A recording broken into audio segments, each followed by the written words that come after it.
Hi guys, நம்ம இந்த வீடியோவில் லெஜெண்ட் ஆஃப் டோட்டோ எபிசோட் 31ல என்ன நடந்துச்சு அப்படிங்கிறத பற்றி தான் பார்க்க போகிறோம். ஒரு வழியாக ஃபோயினில் நடந்துட்டு இருந்த மர்மங்கள் எல்லாத்துக்கும் இப்போ ஒரு பதில் கிடைச்சிருச்சு. ஆனால் இது இதோட முடிஞ்சிருச்சா இல்லை வேற ஏதாவது சம்பவம் நமக்காக காத்துட்டு இருக்காங்கிறத பார்க்கறதுக்கு முன்னாடி நம்ம சேனலை சப்ஸ்கிரைப் பண்ணாதவங்க சப்ஸ்கிரைப் பண்ணிக்கோங்க. அப்படியே மறக்காம பக்கத்தில் உள்ள பெல் ஐக்கானையும் கிளிக் பண்ணிக்கோங்க. ஃபர்ஸ்ட் எடுத்தோடனே மிஸ்ஸி அவங்க தங்கச்சியை தண்ணியில் தள்ளி விடுறது தான் அப்படியே காட்டுறாங்க. அவங்களும் காப்பாற்ற சொல்லி கதறிட்டு அப்படியே கொஞ்சம் கொஞ்சமாக உள்ள மூழ்க ஆரம்பிக்க. அவ்வளவுதான், அவங்க சிஸ்டர் காலி அவ இறந்துட்டா. அதுக்கப்புறம் நீ என்னை விட்டு போக மாட்டேன்னு நான் நினைச்சேன். ஆனா நான் நினைச்சது தப்புன்னு எனக்கு அதுக்கப்புறம் தான் புரிஞ்சிச்சு. அவனும் ஹேர்லாங் இறந்ததுக்கு அப்புறம் உன் முகத்துல எப்படி முழிக்குதுன்னு எனக்கு தெரியல. அதனாலதான் நான் இந்த இடத்த விட்டு ஓடிட்டேன்னு சொல்றான். இல்ல, எல்லா தப்பும் ஏன் மேலதான். ஹேர்லாங், நான் உன் ஒய்ஃப் கூட நாங்க எல்லாருமே உன்னை விரும்பணும். ஆனா நீ எங்க யாரையுமே உண்மையா விரும்பல. நீ என்னைக்குமே உன்னை பத்தி மட்டும்தான் யோசிச்சிருக்கேன்னு அவங்க சொல்றாங்க. ஆளும் அப்பெல்லாம் இல்லைன்னு சொல்லி கதறான். என் வாழ்க்கையில நான் எதிர்பார்க்காத அளவுக்கு புகழையும் பணத்தையும் நான் சம்பாதிச்சிட்டேன். ஆனா எனக்கு எங்கேயுமே நிம்மதி கிடைக்கல. இந்த ஃபுயின் ஹோட்டல் தான் என் வாழ்க்கைக்கு ஒரு அர்த்தம் கொடுத்துச்சு. ஆனா திரும்ப ஆள் அவர் விரும்பின எல்லாத்தையுமே இழந்திருப்பாரு. இதுக்கு மேலேயும் என்னால இந்த வாழ்க்கையை வாழ முடியாது, என் உயிரை எடுத்துக்குன்னு சொல்லிட்டு அவரே அந்த டீமன் ஃபிஷ் கிட்ட சரணடைய. அதுவும் அப்படியே அவரு கிட்ட வருது. கொஞ்சம் கொஞ்சமா அவரோட எனர்ஜிஸ அதை அப்படியே அப்சர்வ் பண்ண நம்ம ஹீரோயின் டக்குன்னு இதான் சரியான நேரம்னு சொல்றாங்க. நம்ம மிஸ் ஜியும் டக்குன்னு அவங்க ட்ராப்பை ஆக்டிவேட் பண்ணி விட அவங்க கிட்ட வெளிச்சத்தை ரிஃப்ளெக்ட் பண்ணக்கூடிய ஒரு மிரர் இருக்கு. அது அப்படியே அந்த டீமன் ஃபிஷ் மேல அடிக்க ஆரம்பிச்சிடுறாங்க. அதுக்கு வெளிச்சம்னா சுத்தமா ஆகாது. அது இப்ப அதோட உண்மையான ஃபார்முக்கு மாறும். அப்பதான் அதை கொல்ல முடியும்னு சொல்லி அவங்க பிளான் பண்ணிருப்பாங்க. ஆனா அங்க நடந்தது வேற. அது ஒண்ணுமோ ஹார்லாங்கோட உருவத்திலே தான் இருக்கு. நீ என்ன மறுபடியும் கொல்ல போறியா? அவங்க சிஸ்டரும் மனசு கேட்காம அதை அப்படியே கீழே போட்டுடுறாங்க. நம்ம ஹீரோயினுக்கும் இப்பதான் விஷயமே புரியுது. அப்பனா அன்னைக்கு ஹார்லாங் தண்ணியில விழுந்தப்ப அவள் இந்த டீமன் ஃபிஷ் சாப்பிட்டுருக்கணும். அவளோட ஃபார்ம் தான் அதுக்கு கிடைச்சிருக்கு. அதுக்கப்புறம் தான் அது ஹியூமன்ஸையும் சாப்பிட ஆரம்பிச்சிருக்கணும். மிஸ்ஜி, உங்களுக்கு இதெல்லாம் ஏற்கனவே தெரியும்ல, தெரிஞ்சுதானே இங்க வர கஸ்டமர்ஸ் அதுக்கிட்ட சிக்க வச்சிருக்கீங்க. அவங்களும் உண்மையை ஒத்துக்கிறாங்க. நான் அவளை கொண்டு இருக்க கூடாது. அது எனக்கு லேட்டா தான் புரிஞ்சிச்சு. ஆனா அவங்களுக்கு திரும்ப இப்படி ஒரு லைஃப் கிடைச்சதுனால யாருக்கும் தெரியாம அவங்க கஸ்டமர்ஸ் அவங்களுக்கு சாப்பாடா போட்டு வளர்த்துட்டு இருந்திருப்பாங்க. ஆனா என்னைக்காவது ஒரு நாள் அவ என்னையும் சாப்பிட வருவான்னு எனக்கு தெரியும். நான் அதுக்கும் தயாரா தான் இருக்குன்னு சொல்லிட்டு அவங்க அது கிட்ட சரணடைய அந்த டீமன் ஃபிஷும் அவங்களையும் கொஞ்சம் கொஞ்சமா அப்படியே அப்சர்வ் பண்ண ஆரம்பிக்குது. அவ்வளவுதான், எல்லாம் முடிஞ்சிருது. அது கிட்ட இருந்த அந்த ட்வின் மஷ்ரூம் அப்படியே கீழே விழ நம்ம ஹீரோயினும் அதை அப்படியே எடுக்க போறாங்க. ஆனா அதுக்குள்ள ஒரு பப்பட் ஸ்ட்ரிங் வந்து அவங்க கையை கட் பண்ணிடுது. என்னடான்னு பார்த்தா டானி இப்ப அங்க வந்துடுறான். அதுவும் மாஸ்கோட. ஒரு வழியா உனக்கு எல்லாம் ஞாபகம் வந்துருச்சா? உன்னோட மனசாட்சி இல்லாத அந்த பிரின்ஸுக்காக நீ இந்த அளவுக்கு ரிஸ்க் எடுக்கணுமான்னு சொல்லி அவங்க கேக்குறாங்க. ஆனா ஆளு, நீ அதை என்கிட்ட கொடுத்துதான் ஆகணும். அன்னைக்கு யாங்சங்ல சண்டை நடக்கும் போதே செங்குயிங்குள்ள நான் என்னோட பப்பட் ஸ்ட்ரிங்கை வதச்சிட்டேன். இப்ப மட்டும் ட்வின் மஷ்ரூம் என்கிட்ட தள்ளனா நான் உன்னை கொன்னுடுவேன்னு அவன் சொல்றான். நம்ம ஹீரோயின் ஃபர்ஸ்ட் அது நம்ப மாட்டாங்க. ஆனா ஆள் அவனோட சில்த்ரெட்டை யூஸ் பண்ணி நம்மளால அப்படியே கண்ட்ரோல் பண்ண ஆரம்பிக்க அவரும் வழியில அப்படியே துடிக்க ஆரம்பிச்சிடுறாரு. நம்ம ஹீரோயினும் செங்குயிங் உனக்கு என்னாச்சுன்னு சொல்லிட்டு அந்த ட்வின் மஷ்ரூம் அவங்க கிட்டே கொடுத்துடுறாங்க. பப்பட் ஸ்ட்ரிங்கையும் அவங்க அப்படியே கட் பண்ண டாங்கும் அங்கிருந்து எஸ்கேப் ஆக ட்ரை பண்றான். ஆனா அதுக்குள்ள அவங்க அவங்களோட பவர்ஸ் யூஸ் பண்ணி டோரை லாக் பண்ணிடுறாங்க. ஒரே அடிதான் திரும்ப அந்த மஷ்ரூம் அவங்க கைக்கு வந்துடுது. டோட்டை, நீ அவனை காப்பாத்திடலாம். ஆனா உன் செங்குயிங் உன்னை ஏத்துக்க மாட்டான். அவன் வாழ்க்கை ஃபுல்லா உன்னை வெறுக்க போறான்னு சொல்லிட்டு அவரும் அப்படியே அங்கிருந்து எஸ்கேப் ஆகு. அப்ப அவங்களும் இந்த மஷ்ரூம்காக தான் இங்க வந்திருப்பாங்க போல. அப்படியே கட் பண்ணா நம்ம ரெஸ்டாரண்ட். நம்ம ஹீரோயின் அந்த ட்வின் மஷ்ரூமை வச்சு நம்ம ஹீரோக்காக ஏதோ ஒரு டிஷ் ரெடி பண்ணிட்டு இருக்காங்க. அதை கொண்டு வந்து நம்மளுக்கு அப்படியே சர்வ் பண்ண அவர் அதை வாங்க மாட்டாரு. யாங்சங்ல அந்த ஸ்னேக் லேடி இலிசன் கிரியேட் பண்ணப்ப அதுல நீங்க யாரையோ கட்டி பிடிச்சி அழுதுட்டு இருக்கிறத நான் பார்த்தேன். அது யாரு? நம்ம ஹீரோயின், அது வெறும் இலிசன் தானே, அதை பத்தி இப்ப அதுக்காக பேசணும்னு கேக்குறாங்க. எனக்கு தெரியும், நான் சாக போற விஷயத்த பத்தி உங்களுக்கு தெரிஞ்சிருக்கு. அதுக்காக தான் நீங்க என்ன அந்த ஃபுயூனுக்கு கூட்டிட்டு போயிருக்கீங்க. நம்ம ஹீரோயினும் அந்த ட்வின் மஷ்ரூம் ரெடி ஆகுற வரைக்கும் நான் காத்திருக்கலான்னு தான் நினைச்சேன். மத்தபடி எல்லாமே டாங்கோட பிளான் தான். அவன் தான் அங்க நிறைய பேரை கூட்டிட்டு வந்து அந்த பீஸ்டுக்கு ஃபீட் பண்ணா. அதனாலதான் அது சீக்கிரம் ரெடி ஆயிடுச்சு. இதுல அவங்க தப்பு எதுவுமே இல்லைங்கிற மாதிரி அவங்க சொல்றாங்க. ஆனா நம்மால் விட மாட்டாரு.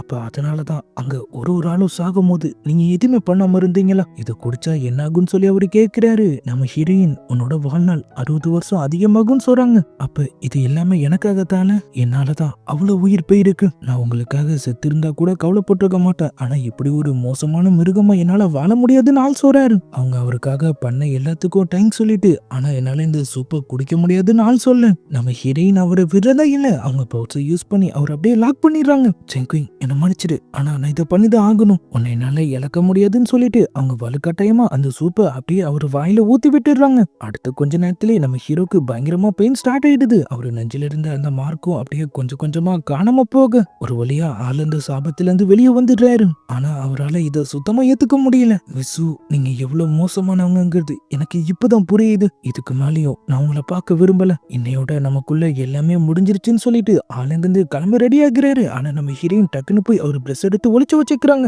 அவங்க கண்ணுல இருந்து தார தரையா தண்ணி ஊத்திட்டு இருக்கு. நம்ம ஹீரோ கண்டிப்பா அவங்களை வெறுத்துருவாருங்கிறது அவங்களுக்கும் நல்லாவே தெரியும். ஆனா வர வழி இல்ல. இது மட்டும் பண்ணலனா ஆள் கண்டிப்பா செத்துருப்பாரு. இந்த பிரஸ் நீ எடுத்துட்டு போயிட்டீனா அதுக்கப்புறம் நமக்குள்ள எல்லாமே முடிஞ்ச மாதிரின்னு அவங்க சொல்றாங்க. ஆனா அவர் அப்ப கூட அவங்கள மன்னிக்கிற மாதிரி இல்ல. மூட்டை முடிச்சு கட்டிட்டு அப்படியே வந்து கிளம்பிடுறாரு. அவரோட சர்வன்ட் அவரை தடுக்கிறாங்க. நீங்க பேசுறது நான் கேட்டேன். நீங்க உண்மையிலேயே மிஸ்ஸுவை விட்டு போக போறீங்களா? நம்ம ஹீரோ இன்ட்டாங்க என்னால திரும்ப வரைய முடியல. நீயும் உன் மேல தண்ணி படாம பாத்துக்கும். என் பிரஸ் கூட இப்ப வேலை செய்யல. அப்புறம் ஏதாவது ஆச்சுன்னா என்னால திரும்ப உன்னை சரி பண்ண முடியாதுன்னு சொல்லிட்டு ஆள் அப்படியே அங்கிருந்து கிளம்ப. இந்த பக்கம் நம்ம பிரின்ஸ் தான் காட்டுறாங்க. அவரோட நிலைமை ஒன்னமும் மோசமா இருக்கு. நம்ம டாங்கும் பிரின்ஸ் என்னால நான் கொடுத்த வாக்க காப்பாற்ற முடியல, என்ன கொன்னுடுங்கன்னு சொல்லி ஒரு கத்தியை அப்படியே அவரு கிட்ட காட்டுறாரு. ஆனா பிரின்ஸ் அவரை எதுவுமே பண்ணல. இதுல உன் தப்பு எதுவும் இல்லைன்னு அவரு சொல்ல, டாங்கும் நீங்க கவலைப்படாதீங்க பிரின்ஸ், கண்டிப்பா உங்களை காப்பாத்துறதுக்கான வேற ஒரு வழியை நான் சீக்கிரமாவே கண்டுபிடிப்பேன். இது எல்லாத்துக்கும் காரணமான அந்த டோட்டையும் நான் சும்மா விட மாட்டேங்கிற மாதிரி அவரு சொல்ல, இப்ப அப்படியே நம்ம ஹீரோயினை தான் காட்டுறாங்க.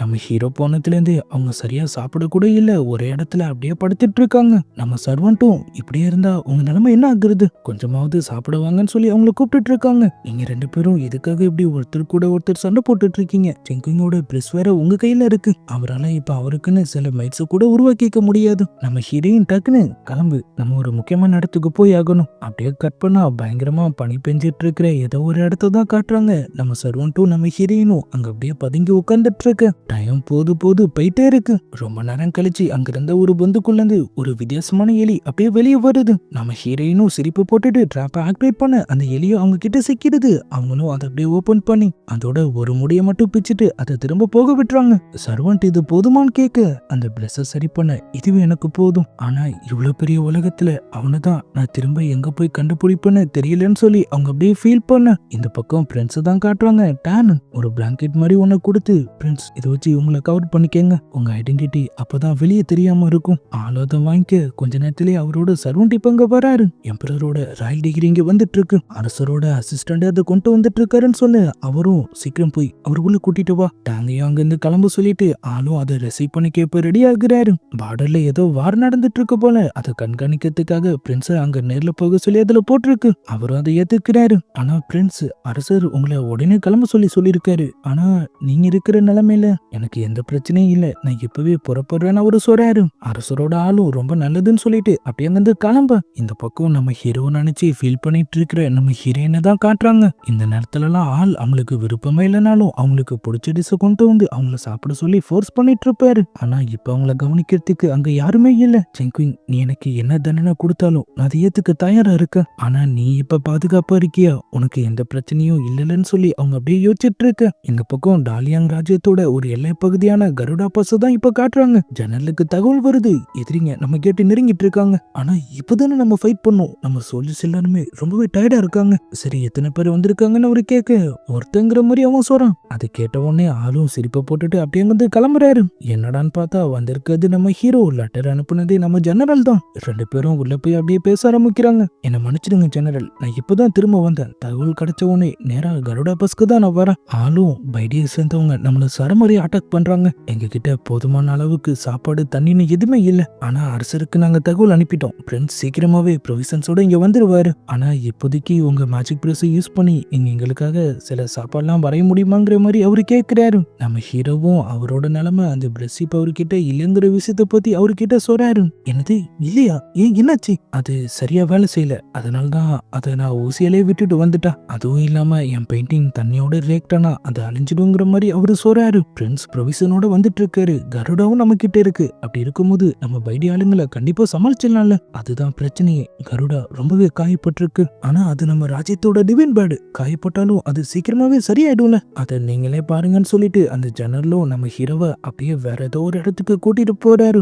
அங்க ஒரு பெரிய கூண்டை அவங்க அப்படியே கவர் பண்ணி வச்சிருக்காங்க. உள்ள பார்த்தா அவங்க சொன்ன அந்த கருடாங்கிற டிவைன் பேர்டு ரொம்பவே காயப்பட்ட ஒரு நிலைமையில இருக்கு. கடைசியா நடந்த ஃபைட்ல பைடி ஆர்மிக்கு எதிரா கருடா அதோட ஒட்டுமொத்த பவுசியை யூஸ் பண்ணிடுச்சு. வானத்துல இருந்து அது கீழே விழுறத நம்ம ஒட்டுமொத்த ஆர்மியை பார்த்தாங்க. அது சோல்ஜர்ஸோட நம்பிக்கையை ரொம்பவே உடைச்சிருச்சு. அதுவும் இல்லாம இப்ப எங்க கிட்ட ப்ரொவிஷன்ஸும் இல்லாததுனால எங்களால எவ்வளவு நாளைக்கு தாக்கு பிடிக்க முடியும் தெரியல. அந்த பறவையும் லைட்டா கத்திட்டு இருக்கு. ஜன்னலும் நீ கவலைப்படாத, கண்டிப்பா பைடி கிட்ட நம்ம ராஜ்யத்தை உன்னை விட்டு கொடுக்க மாட்டேன். அது கத்துற சவுண்ட் கேட்கும் போது தான் நம்ம ஹீரோக்கும் ஏதோ ஒரு ஐடியா வருது. ஜெனரல் தயாராகுங்க, என்கிட்ட ஒரு பிளான் இருக்குன்னு சொல்லிட்டு அவரும் அப்படியே அங்கிருந்து கிளம்பு. இந்த பக்கம் பிரின்ஸை தான் காட்டுறாங்க.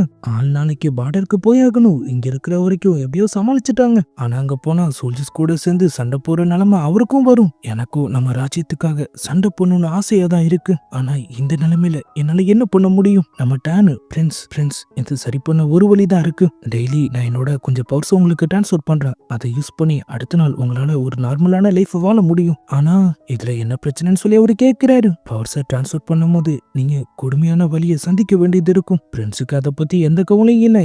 என்னாலயோ நம்ம ராஜ்யத்துக்காக சண்டை போட முடியும்னா நான் கண்டிப்பா அதை ஏத்துக்க தயாரா இருக்கேன். டானும் சொன்ன மாதிரியே அவரோட பவர்ஸை அவருக்கு அப்படியே டிரான்ஸ்ஃபர் பண்றாரு. நம்ம பிரின்ஸோட உருவம் கொஞ்சம் கொஞ்சமா மான்ஸ்டரா மாறிட்டு இருக்கு. அவரும் அந்த வழியில அப்படியே துடிச்சிட்டு இருக்கு. அப்படியே கட் பண்ணா இந்த பக்கம் திரும்ப பார்டர் தான் காட்டுறாங்க. ப்ரொவிஷன்ஸ் இல்லாததுனால இன்னைக்கு சோல்ஜர்ஸ்க்கு வெறும் பண்ணு மட்டும்தான் சாப்பாடா கிடைக்குது. ஜெனரல் ஊசியால இருந்து நான் ஒரு ஹீலரை கூட்டிட்டு வந்திருக்கேன். சூரியன் உதயமாகும் போது கருடாக்கு அதோட முழு பவர்ஸ் திரும்ப கிடைச்சிரும். சோல்ஜர்ஸ் என் கூட சேர்ந்து பைடிய தோக்கடிக்க தயாரான ஆள் கேட்க எல்லாரும் இந்த பண்ணு சாப்பிட்டுட்டு சண்டை போடணுமான்னு சொல்லி அதை அப்படியே பார்த்துட்டு இருக்காங்க. ஜெனரல் சொல்ற விஷயத்திலே அவங்களுக்கு நம்பிக்கை இல்ல. நம்மளால ஜெயிக்க முடியுமான்னு சொல்லி அவங்க அப்படியே தயங்கிட்டு இருக்க. ஜெனரலோட அசிஸ்டன்ட் நம்ம ராஜ்யத்துக்காக போராடுவோம்னு சொல்றாரு. ஆனா 2-3 சோல்ஜர்ஸ் தான் அவரு கூட சேர்ந்து கோஷம் போடுற மாதிரி காமிச்சதோட அப்படியே இந்த எபிசோடும் முடியுது. உண்மையிலேயே கொஞ்சம் பெயின்ஃபுல்லான ஒரு எபிசோட் தான். நம்ம ஹீரோ வேற நம்ம ஹீரோயினை விட்டு வந்துட்டாரு. பிரின்ஸ் நிலைமை வேற ஒரு பக்கம் ரொம்பவே மோசமா இருக்கு. மேஜிக் பிரஸ் இல்லாம நம்மால் அவரு சோல்ஜர்ஸ்க்கு எப்படி ஹெல்ப் பண்ண போறாரு? பைடியை அவங்க தோக்கடிச்சாங்களா இல்லையாங்கிறதெல்லாம்